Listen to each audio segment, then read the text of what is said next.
The housing crisis in London shows no signs of abating. Last week, it was revealed in a report from Labour Minister Sadiq Khan that the average Londoner spends nearly two-thirds of their wages on rent, while average rents have reached more than £1,000.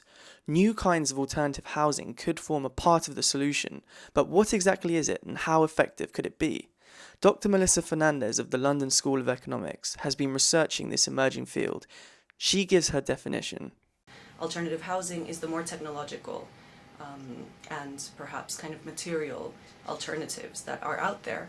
One example is the YMCA's YQ project. The two-room prototype is currently being demonstrated in Wimbledon and is set to be rolled out at a price of just £120 a week.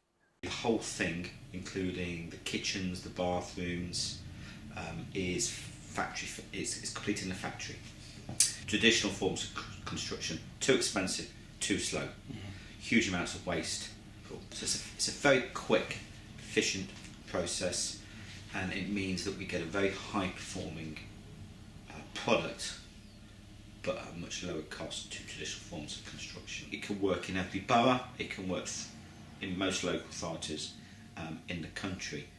So we believe that actually this is something that can actually make a difference. In East London's Docklands, Container City is a working example of alternative housing. Self-contained living spaces were developed from used shipping containers.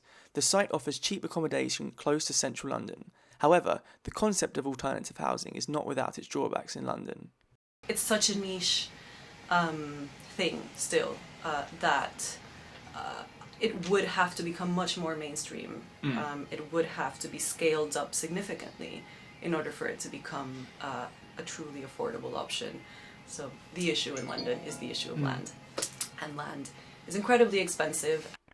Here at Walters Way, a self-built housing community in South London, the Rural Urban Synthesis Society is another group trying to combat the crisis. RUS is a community land trust. We've been kind of campaigning and working towards getting a piece of land in South London to build sustainable, affordable housing for the benefit of the community. These small-scale solutions in isolation will not solve the housing crisis, but they do mark a step in the right direction.